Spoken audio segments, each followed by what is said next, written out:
Natamani iwe hadithi, watu wajue nasimulia, maana ninayopitia kila siku ni kulia.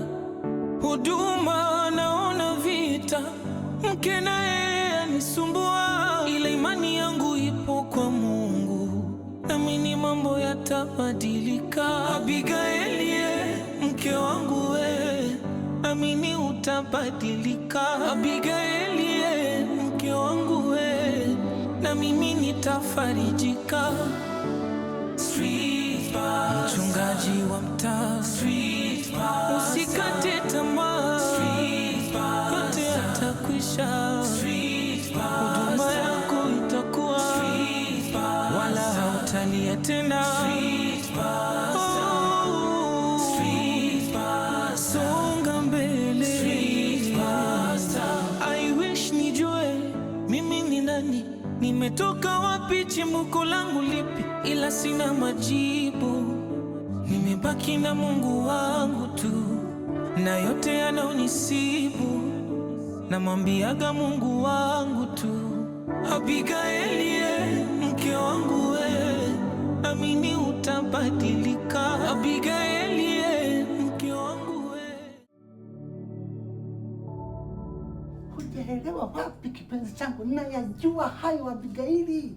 Ninachohitaji mimi kwako Abigaili, uniamini. Naumia sana ndani ya moyo wangu Abigaili. Jehova shamaraba poposika. Haya. Mwanamke wako huyu hapa. Baby, Mwalimu Zawadi. Hivi nilikwambia nini kuhusu huyu mwanamke?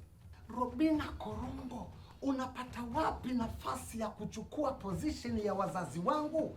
Yaani wewe unapata wapi nguvu ya kuwa baba na mama yangu kiasi kwamba ukanipangia mimi ni mwanamke wa aina gani nayetakiwa kuwa naye?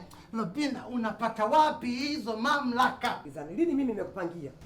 Au unanitafutia tu mimi sababu? Yaani kama wewe unitaka unanitafutia sababu, nilikupangia lini mimi? Robina, kuwa muelewa, mimi wewe Robina Korongo sikutaki.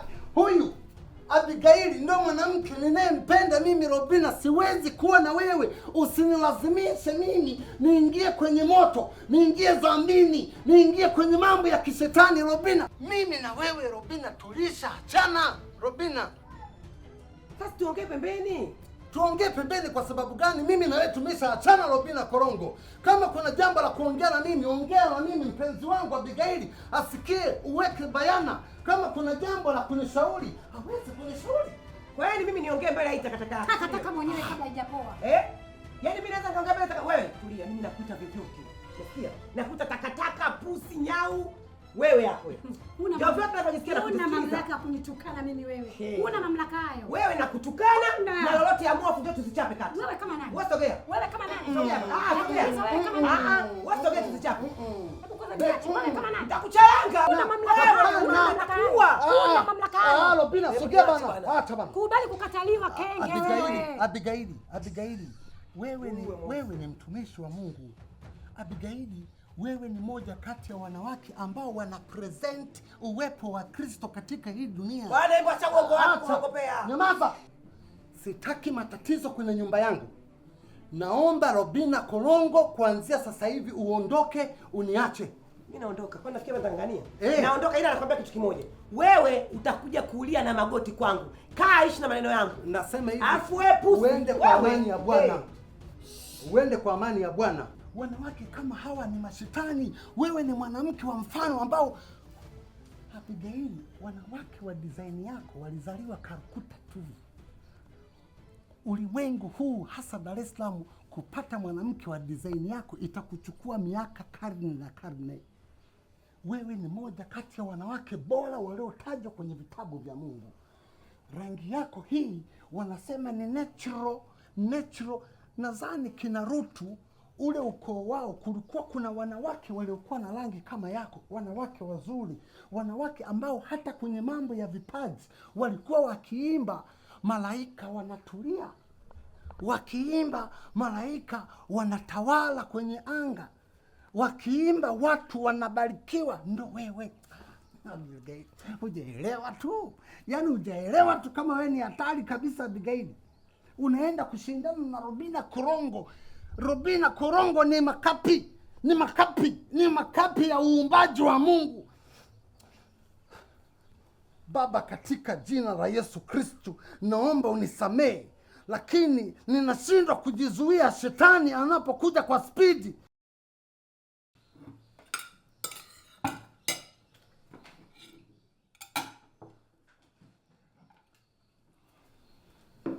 Mama, asante sana kwa chakula. Asante kushukuru. Karibu sana. Mungu akubariki sana mama. Amina. Nina mambo kama mawili vya matatu nataka nikuulize. Kitu cha kwanza nataka kujua asilia yako. Wewe ni mtu gani? Unatoka wapi? Wazazi wako wanatokea wapi?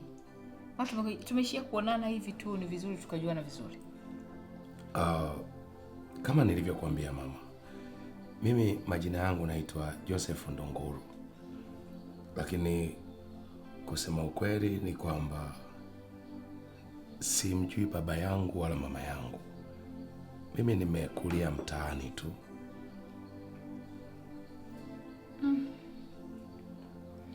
Sasa ilikuwaje ukaweza kumjua Mungu kwa kiasi unachomjua? Ni neema ya Mungu tu mama. Amen. Ninasikia kwamba historia yangu zaidi ni kwamba mimi nilitelekezwa kanisani. Na ninaambiwa ni hapa Dar es Salaam, lakini maeneo bado sijawahi kuyafahamu kwa sababu nilikuwa wa umri kama wa miezi 6 tu nilipotelekezwa. Hivyo kuna baba mmoja ambaye sasa ni marehemu, alikuwa anaitwa Reverend Mwaipopo. Yeye alinichukua, akanilea, akanifanya kama mtoto wake. Lakini hakukaa sana hapa Dar es Salaam, akawa anahamishiwa Sumbawanga kihuduma. Hakuweza kuniacha kwa kweli. Ikabidi anichukue mimi na familia yake pamoja twende Sumbawanga. Lakini kitu ambacho Mungu anakipanga ni vigumu sana sisi wanadamu kukiingilia kati. Yule baba hakukaa sana kule Sumbawanga, akafariki. Na kiuhalisia ni kwamba mke wake hakuwahi kunipenda tu. Wakati mwingine nafikiri ni kwa sababu mimi nilikuwa nashika sana kile baba anasema, na watoto wake yule mama hawakuwa Mungu akawajalia neema hiyo ya kupenda kile baba anakifundisha.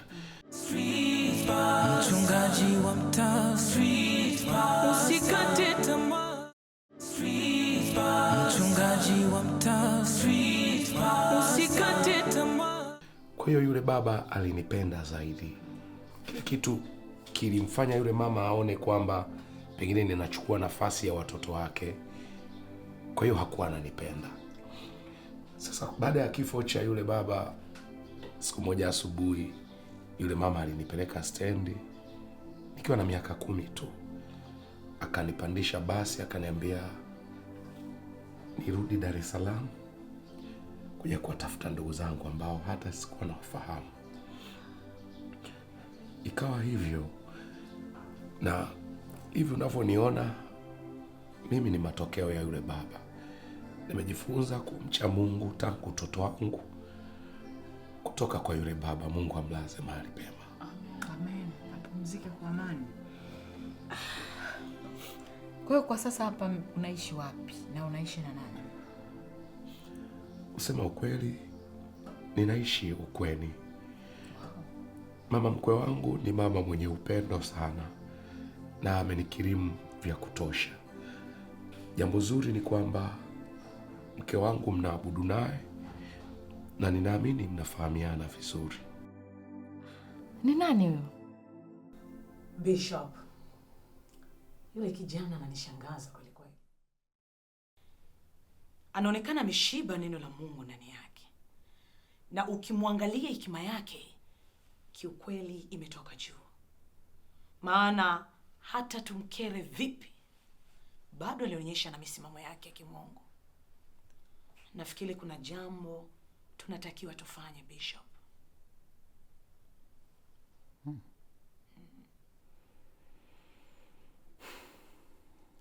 Prophetess Rebecca, Bishop, unafikiri ni jambo gani hilo? Yule kijana kama tutamuacha kwenye mji, iko siku Bishop, sisi wote tutakuwa chini yake. Maana hata mbuyu ulianza kama mchicha. Waumini watamsikia na kumfuata. Wenye fedha watamuona, watamfadhili. Injili yake itasambaa. Hapo ndio mwanzo wa anguko letu. Huyu kijana ni lazima tumtafutie sababu ya kwenda kufia jela. Ama la, tumhamishe kwenye mji. Ikiwezekana, tumpoteze kabisa kwenye uso wa dunia. Prophetess Rebecca. Bishop. Why? Mimi sioni kama ni mtu hatari kwetu sisi. Sioni kama ana hatari yoyote. Kwa sababu ni kijana ambaye anajihubiria tu huko mabarabarani, kwenye masoko na vitu kama hivyo. Sioni hatari yake hapa. Sijui wewe una wasiwasi gani? Bishop, hebu mtazame kwenye jicho la ndani. Fungua macho yako, mwangalie yule kijana. Ana kitu kikubwa ndani yake. Hajapata airtime tu. Siku akipata airtime, tumekwisha. Kwanza kabisa anamjua Mungu. Analijua neno tena lisilogoshiwa. Ukisikiliza injili yake, imejaa mafunuo, tena imebeba hatima ya watu. Na kusi tufanye jambo. La, atakuja kutupindua siku moja.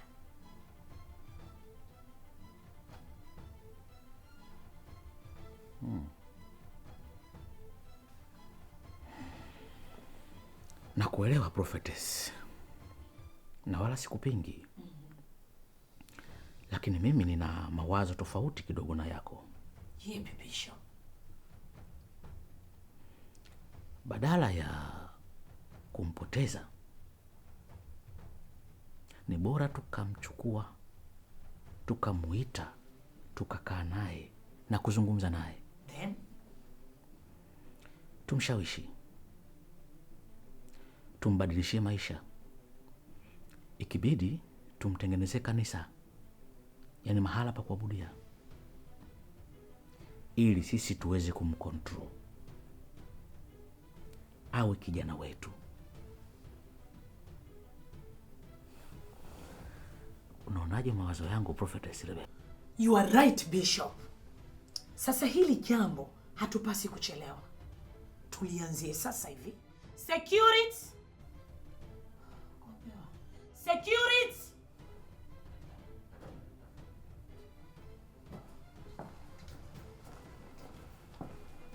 Yes, boss. Nina jambo nataka kuagiza.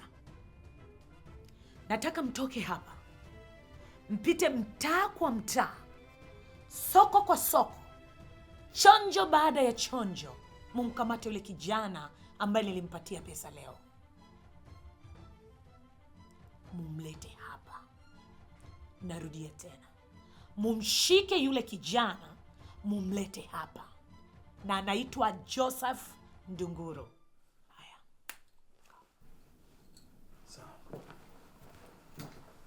Ni nani huyo? Tuambie tumfahamu. Mke wangu. Lakini nawaomba msije kumwambia jambo hili, kwa sababu nitapita kwenye vipindi vigumu sana. Yeye huwa hataki watu wajue kwamba mimi ndiye mume wake.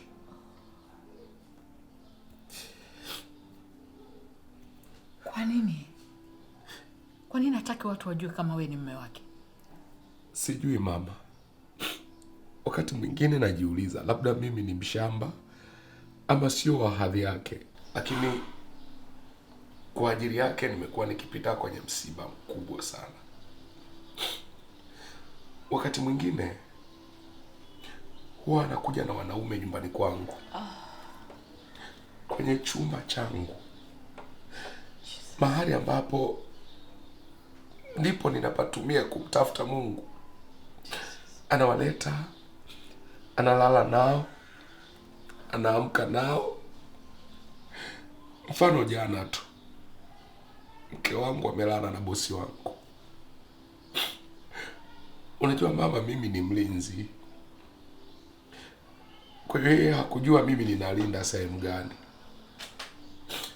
Lakini nakumbuka usiku bosi aliniambia amekuja na girlfriend wake. Ilipofika asubuhi, kwa macho yangu ya nyama nilimwona mke wangu akitoka kwenye nyumba ninayolinda, huku wakiwa wamekumbatiana na wakieleza mengi, na nikatambulishwa kwamba yeye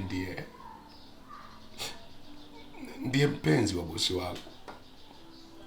Mama haukuwepo, lakini Mungu wapo alikuwepo. Mama haukuwepo, lakini Mungu wako alikuwepo. Nilisikia moyo wangu unavuja damu. Ile damu iliyovuja kwenye moyo wangu niliisikia kabisa. Mchungaji wa mtaa, usikate tamaa. Mchungaji wa mtaa, usikate tamaa. Kijana wewe,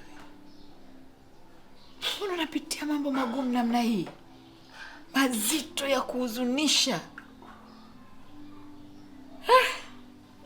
Kaka Joseph, ni nani anayekutendea magumu kiasi hichi, tena ya kuumiza moyo? Ni nani hasa? Ni Abigail. Wewe Abigail? Si alikuja pale polisi akasema amesikia umekamatwa sokoni, ameamua kuja kukusaidia. Wala hakufahamu. Si ndivyo alivyosema? Ni kweli mama. Kaka Joseph, mimi nakushauri, kama unaweza, mfanya maamuzi mapema. Vinginevyo Abigail atakuwa na magonjwa. Halafu mama, hivi unajua kanisa zima na kwaya yote wanasema kwamba Abigail anatembea na Mwalimu Zawadi. Nini? Ndicho hicho ambacho kinazungumzwa mama. Ninajua hilo. Oh. Huyu Mwalimu Zawadi. Huyu Mungu huyu. Amekuwa akilala kwenye nyumba yangu mara nyingi tu. Mara nyingi amelala kwangu. Abigaili, wewe umekuwa sababu ya vita baina yangu mimi na mama. Ni muda mrefu sana mimi na mama yangu tunaishi bila amani. Na yote ni kwa ajili yako. Hivi, kwa nini unayafanya haya yote? Siyafanyi haya. Mama yako ana tabia za kinafiki sana. Nyamaza Abigaili. Nitakukala kashku mkono. Huwezi kumuita mama yangu mnafiki tena mbele yangu. Nisikilize. Kama unajiona sasa hivi umekuwa, si uondoke hapa nyumbani ili mama yangu naye apumue basi. Niende wapi? Kwa hao wapumbavu wako ambao wewe unawaona wana thamani kuliko mama yako aliyekuzaa. Sikiliza kwa makini Abigaili. Nimekuja hapa kukuonya tena kwa mara ya mwisho. Kwa mara ya mwisho. Ukitaka kujua nitafanya nini, basi endelea kumtukana mama yangu. Nitakacho kufanya wewe Abigaili, kitabaki kwenye kumbukumbu. Yaani kwenye maktaba ya taifa hili. Simulizi yangu mimi na wewe itaandikwa. Na jambo la mwisho, humu ndani ukimleta mwanaume mwingine yoyote tofauti na Joseph Ndunguru ambaye mimi na mama yangu tunamfahamu, utafahamu hapa Abigail. Ukitaka kumjua Abigail ni mtu wa aina gani, ingilia kwenye mahusiano yake katika eneo hilo. Tutawana brother.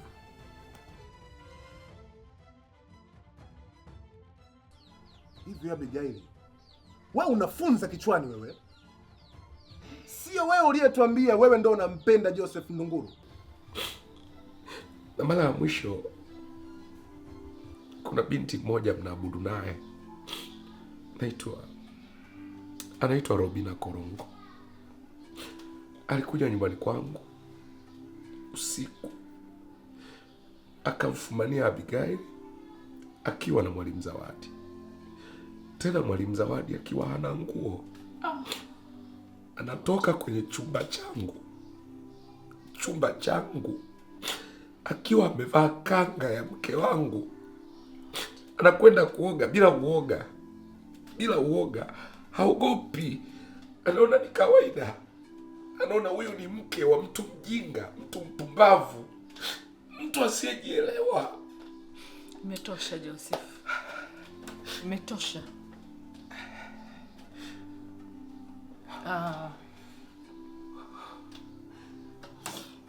Abigail hafai kuwa mke wako.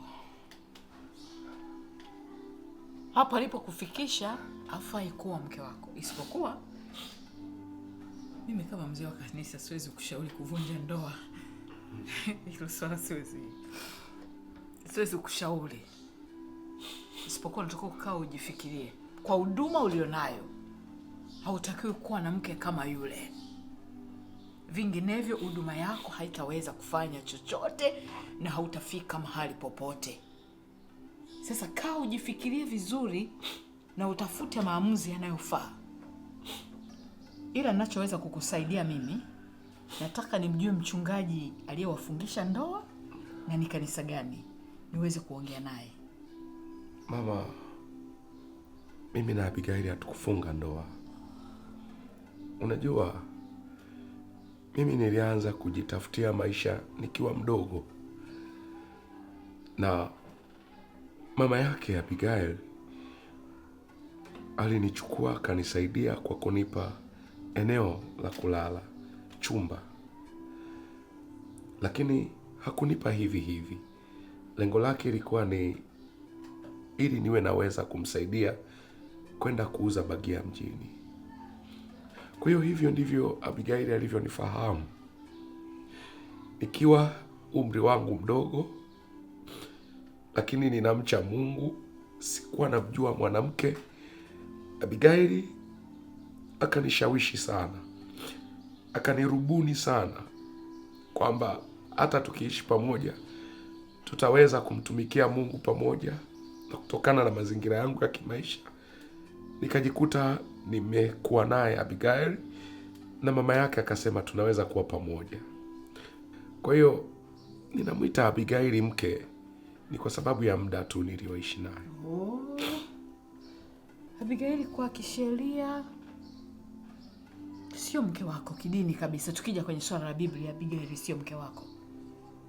Sasa mimi nakushauri kaa utafakari, na ukisha tafakari vizuri, ukiona kwamba unataka kuhama kutoka nyumbani kwa kina Abigail kwenda kukaa sehemu nyingine, tuwasiliane. Nitakupa nyumba ukaishi, ufanye mambo yako, ujipange mpaka utakapokaa sawa, hamna shida. Ninachojali ni iko cha Mungu kilichoko ndani yako.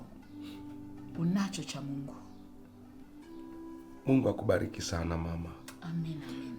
Na jambo hili kwangu mimi nafikiri ni vizuri, kabla sijaamua chochote, kwanza nimshirikishe Mungu. Amen.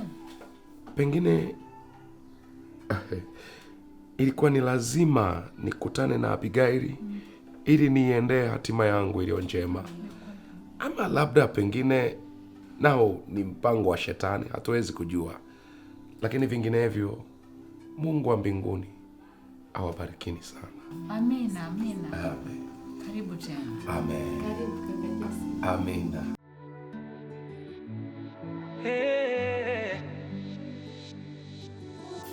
Natamani iwe hadithi, watu wajue nasimulia maana ninayopitia kila siku ni kulia. Huduma naona vita, mke naye anisumbua, ila imani yangu ipo kwa Mungu, naamini mambo yatabadilika. Abigaili, mke wangu we, naamini utabadilika. Abigaili, mke wangu we, na mimi nitafarijika. Mchungaji wa mtaa, usikate tamaa, yote yatakwisha. Huduma yako itakuwa, wala hautalia tena. Songa mbele. I wish nijue mimi ni nani, nimetoka wapi, chimbuko langu lipi, ila sina majibu. Nimebaki na Mungu wangu tu, na yote yanaonisi